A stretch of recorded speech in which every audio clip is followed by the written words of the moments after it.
Good afternoon. Welcome to hello స్వతంత్ర. నేను మీ లావణ్య. మారిన జీవన శైలి, పెరుగుతున్న ఒత్తిడి కారణంగా ఈ రోజుల్లో ఆరోగ్యం ఎప్పుడు ఎలా క్షీణిస్తుందో చెప్పడం కష్టంగా మారింది. దీనికి తోడు మెడికల్ ఖర్చులు సామాన్యుడికి భారంగా మారుతున్నాయి.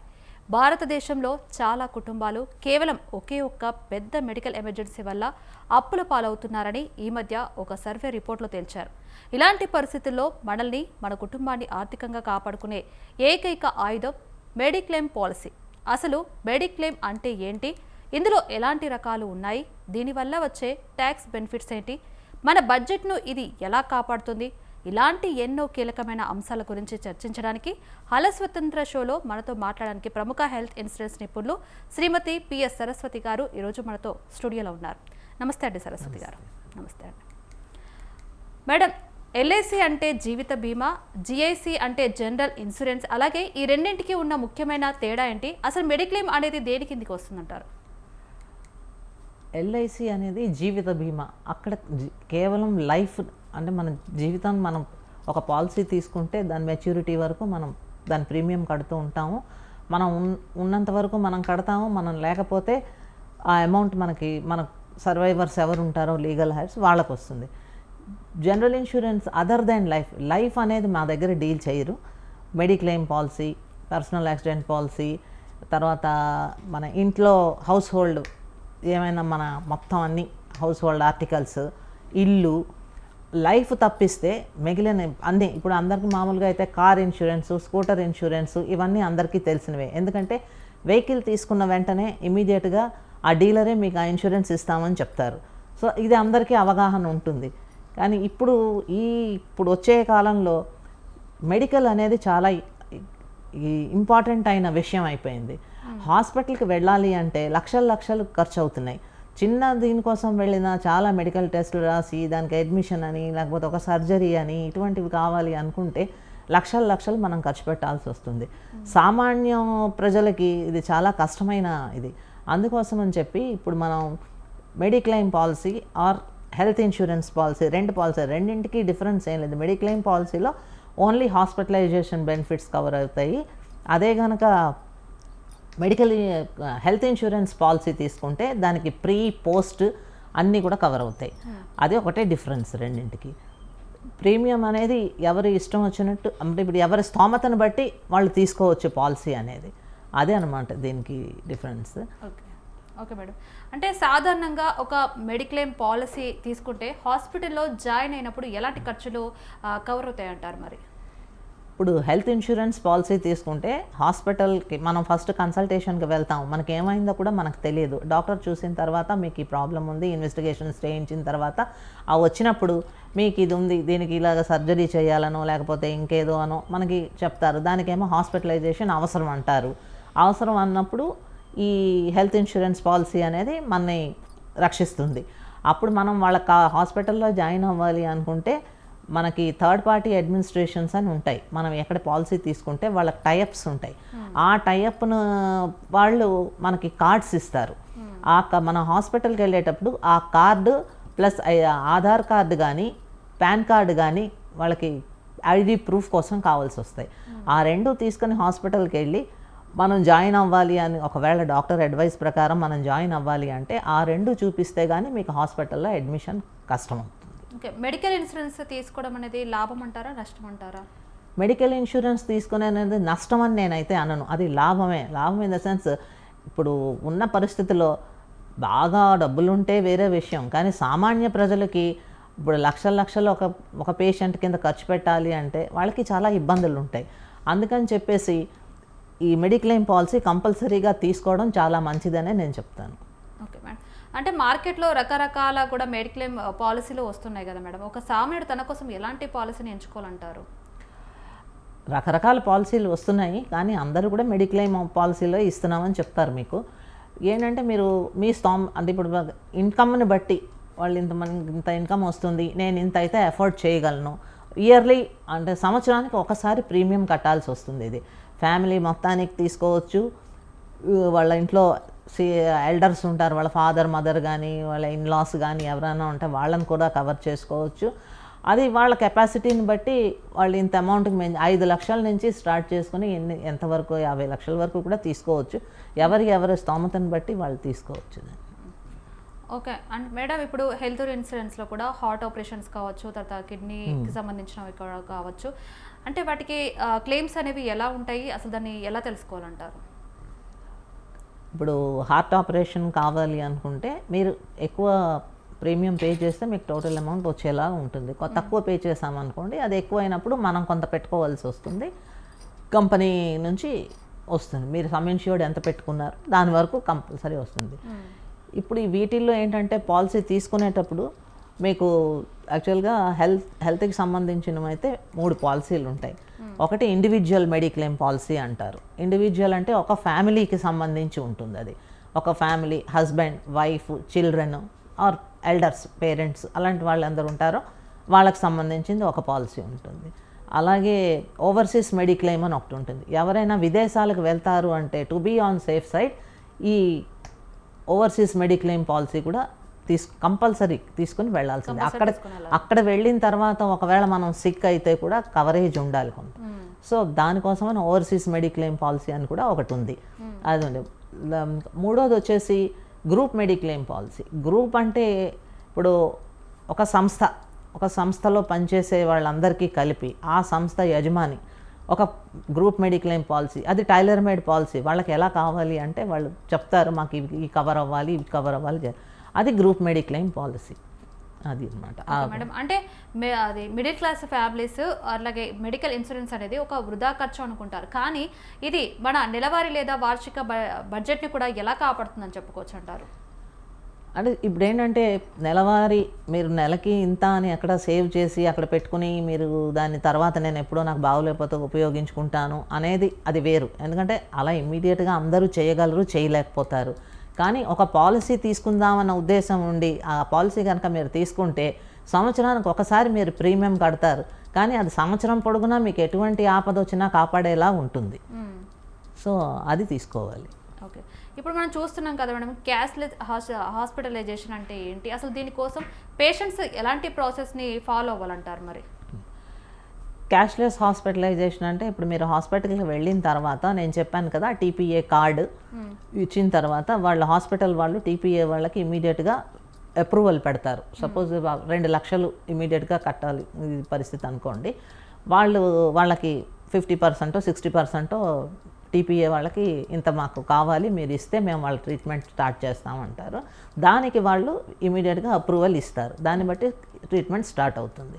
So at the end of the day treatment అయ్యి ఆ సర్జరీ అయ్యి అన్నీ అయిన తర్వాత వీళ్ళ సమ్ ఇన్ష్యూర్డ్ని బట్టి వాళ్ళకి ఎంతవరకు ఎలిజిబిలిటీ ఉందో అంతవరకు టీపీఏ క్యాష్లెస్ అయిపోతుంది. దానికి మాత్రం రిజిస్ట్రేషన్ వెళ్ళిన తర్వాత హాస్పిటల్కి రిజిస్ట్రేషన్ ఛార్జెస్ మాత్రం ఈ ఎవరైతే ఇన్ష్యూర్డ్ వాళ్ళే పే చేసుకోవాలి. అది మాత్రం వాళ్ళు కవర్ చేయరు. వాళ్ళు ఖచ్చితంగా కవర్ చేయరు. Registration charges are not covered.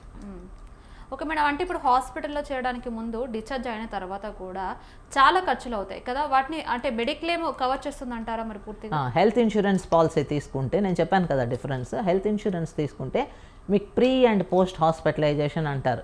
అంటే మీరు హాస్పిటల్లో చేరక ముందు డాక్టర్ని కన్సల్ట్ చేసి ఆ టెస్ట్లు అన్నీ చేసిన తర్వాత ఆయన సర్జరీకి రికమెండ్ చేసి హాస్పిటలైజేషన్ కావాలి అని చెప్పినప్పుడు అది ప్రీ హాస్పిటలైజేషన్ కవర్ అవుతుంది.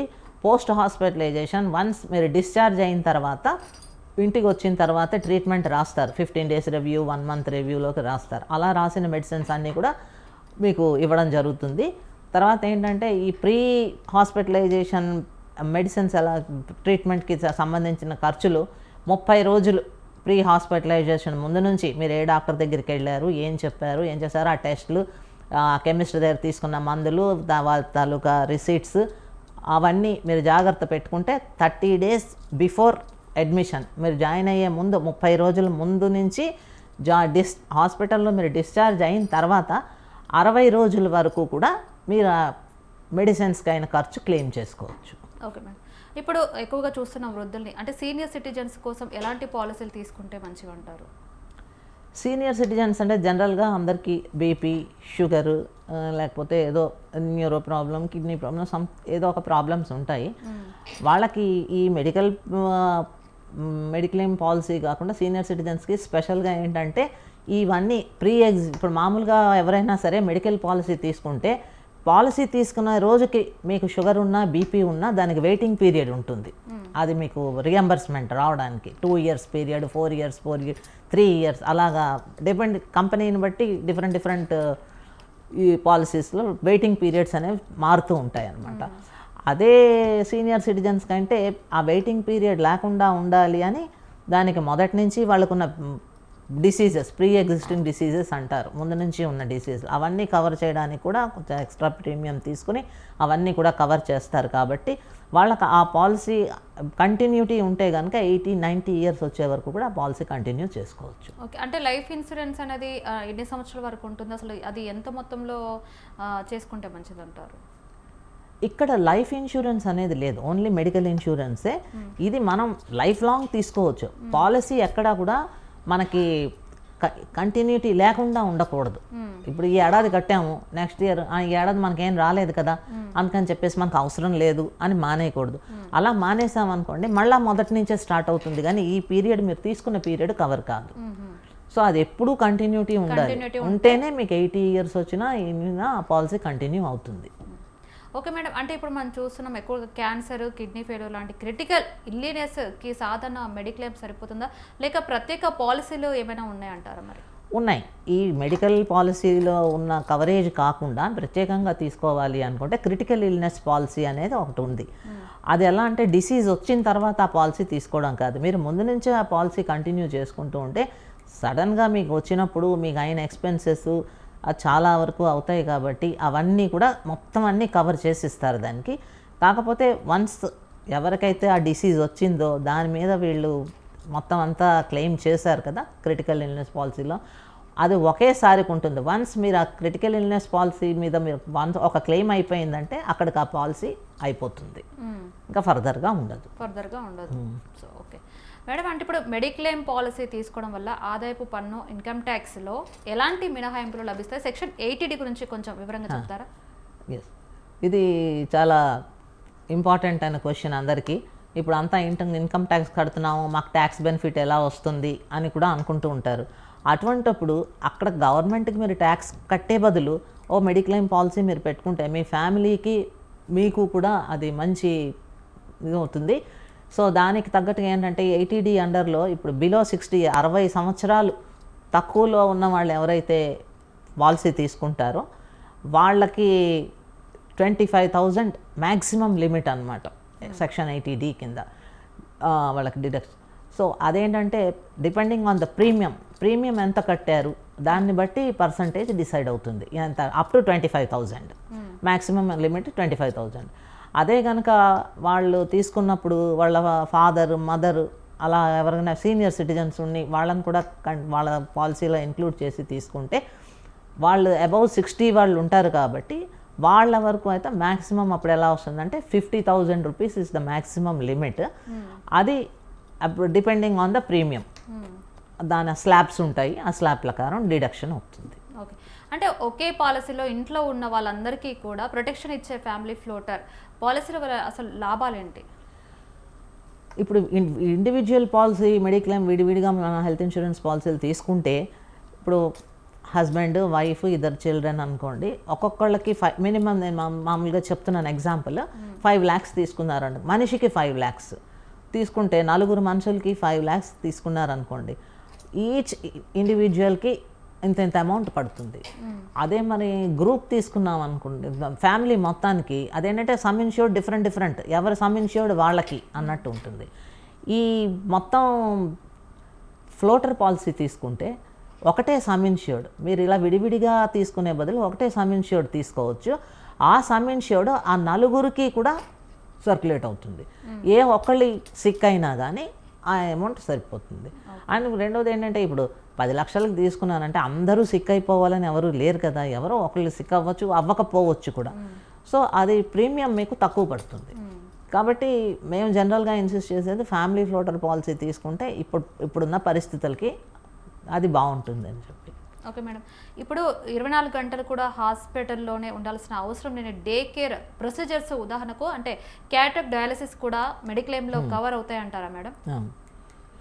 ఇప్పుడు 24 అవర్స్ అవసరం లేనివి ఉన్నాయండి. అందులో క్యాటరాక్ట్ ఒకటి వస్తుంది, డయాలసిస్ వస్తుంది, తర్వాత కీమోథెరపీ వస్తుంది, ఈ ఇంకా ఇప్పుడు బోన్ ఫ్రాక్చర్స్ ఇటువంటి ఇది మనం హాస్పిటల్కి వెళ్తాము సార్, డే కేర్ వల్ల అప్పుడు ఈవెన్ చిన్న చిన్న ప్రొసీజర్స్ ఏమన్నా చేసినా ఈవినింగ్కి పంపించేసేలా, లేకపోతే ఈవినింగ్ వెళ్తే ఇమీడియట్గా ఒక 4-5 అవర్స్ తర్వాత పంపించేయచ్చు అనుకునే వాటికి డే కేర్ ప్రొసీజర్స్ అవి కూడా పాలసీలో ఉంటాయి.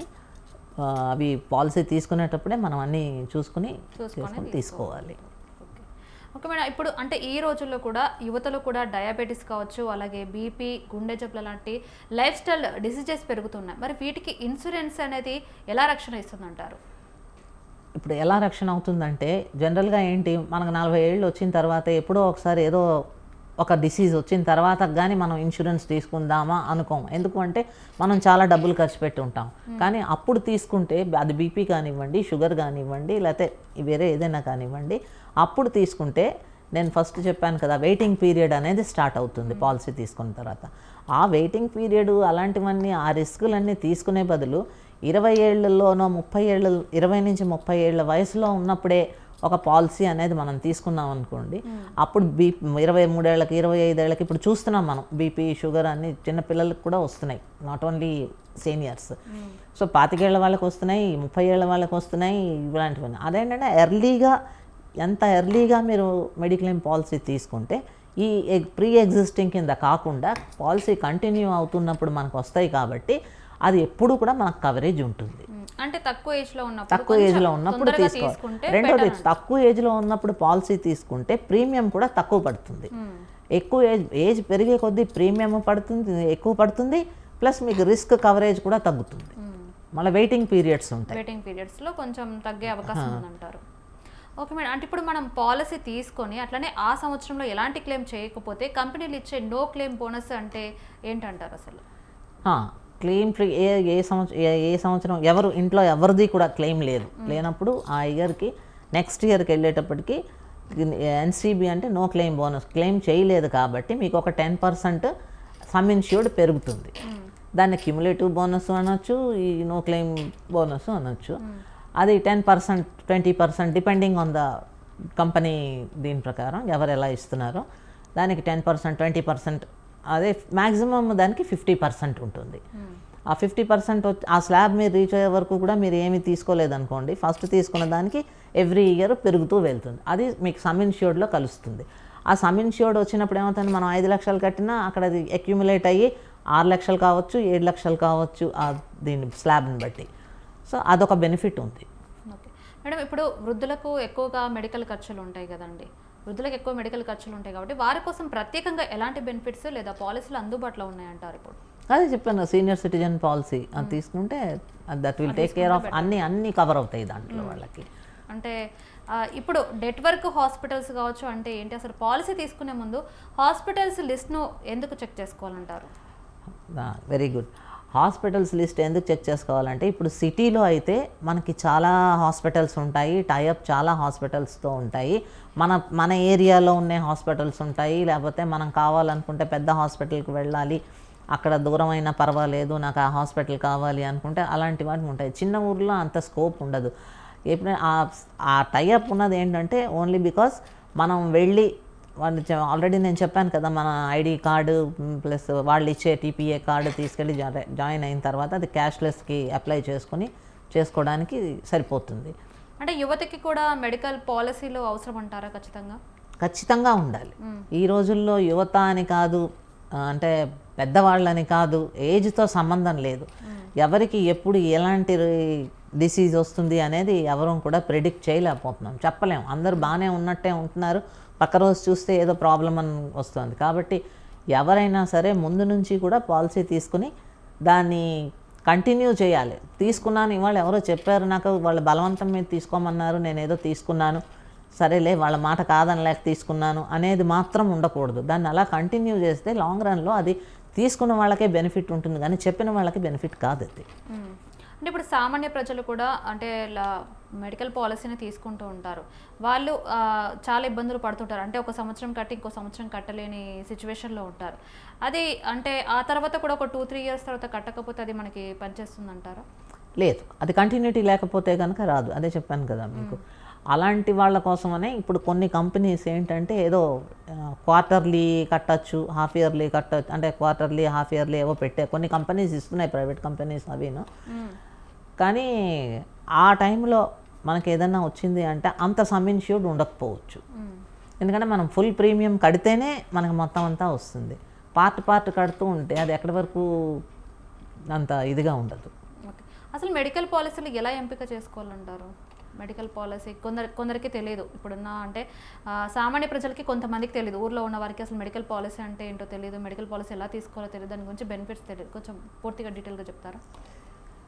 మెడికల్ పాలసీ తీసుకోవాలి అనుకుంటే మనం ఫస్ట్ ఇన్సూరెన్స్ కంపెనీ ఉంటే వాళ్ళ దగ్గరికి వెళ్ళొచ్చు, లేదా ఏజెంట్ ద్వారా తీసుకోవచ్చు. ఏజెంట్స్ అన్నా చెప్పొచ్చు, లేదా దగ్గరలో ఏ ఇన్సూరెన్స్ ఆఫీస్ ఉన్నా సరే వెళ్ళి వాళ్ళ దగ్గర కూర్చుని అడిగితే మొత్తం వాళ్ళు వీళ్ళకి అవగాహన వచ్చేలాగా మొత్తం అన్నీ చెప్తారు. దాన్ని బట్టి వీళ్ళు తీసుకోవచ్చు. అది ఈ చిన్న ఊర్లో అయినా ఉంటుంది, సిటీలో అయితే ఇబ్బందే లేదు. చిన్న ఊర్లో కూడా అన్ని ఆఫీసులు ఉండకపోవచ్చు, కానీ కొన్ని ఆఫీసులు ఉంటాయి. ఆ ఉన్న ఆఫీసుల్లో ఖచ్చితంగా మెడికల్ పాలసీ అనేది దొరుకుతుంది.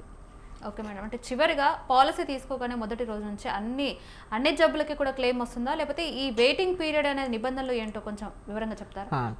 అదేంటంటే అది చెప్పాను కదా, పాలసీ మనకి ఏది లేనప్పుడు మనం పాలసీ తీసుకుంటే దేని గురించి మనం వెయిటింగ్ చేయక్కర్లేదు, అన్నీ కూడా కవర్ అయిపోతాయి. కానీ మనకు బీపీ వచ్చిన తర్వాత, షుగర్ వచ్చిన తర్వాత, లేకపోతే ఇంకేదో ఇబ్బంది వచ్చిన తర్వాత పాలసీ తీసుకున్నామంటే ఆ పర్టిక్యులర్ ఎయిల్మెంట్కి కవర్ కాదు. అదే ఎందుకంటే డాక్టర్ ఎనీవే ముందే చెప్తారు ఇది ఎప్పటి నుంచి ఉంది అనేది, డాక్టర్ డయాగ్నోస్ చేసి రాసిస్తారు ఇంత ఇప్పటి నుంచి ఉంది అని చెప్పి. సో అది ముందే ఉంది కాబట్టి పాలసీ తీసుకున్నప్పుడు దానికి 2 years 3 years 4 years depending on the company and depending on the guide lines అవి ఉంటాయన్నమాట. సో అందుకని వెయిటింగ్ పీరియడ్ అనేది ఉంది. అందుకనే నేను చెప్పేది ఏంటంటే ఎర్లీ ఏజ్లో తీసుకుంటే ఈ ప్రీ ఎగ్జిస్టింగ్ అనేది ఆ మాటే మనకి రాదు, ఇంకా కంటిన్యూ ఉంటుంది ఎప్పటి నుంచి అయినా. ఓకే మేడం, అంటే ఇప్పుడు ఎక్కువగా ఆన్లైన్లో పాలసీ అనేది తీసుకుంటూ ఉంటారు, అది ఎంతవరకు నమ్మొచ్చంటారు? దాన్ని ఎలా మనం ప్రాసెస్ అనేది తీసుకోవచ్చు అంటారు? ఆన్లైన్లో తీసుకోవచ్చు, పాలసీ తీసుకోవడానికి ఎక్కడైనా తీసుకోవచ్చు, దానికి ఏం నిబంధనలు లేవు, ఏదైనా ఎక్కడైనా తీసుకోవచ్చు.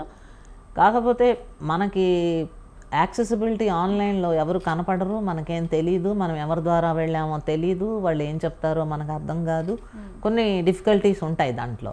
అదే మనం ఉన్న దగ్గర తీసుకుని మన ఏజెంట్ ద్వారానో లేకపోతే డైరెక్ట్గా ఆఫీస్కి వెళ్ళి తీసుకున్నామనో చేస్తే మనం వెళ్ళి వాళ్ళని అడిగి ఏమిటి మా పరిస్థితి ఏంటి, మాకు ఎలా ఉంటుంది అని కనుక్కోవడానికి ఉంటుంది. ఆన్లైన్లో వాళ్ళు ఓన్లీ మన టోల్ ఫ్రీ నంబర్ ఏదో ఇస్తారు, ఆ నంబర్ని సంప్రదించాలి. ఆ నంబర్ ఎక్కడ వాళ్ళ హెడ్ ఆఫీస్ ఎక్కడ ఉంటుందో అక్కడ ఉంటుంది.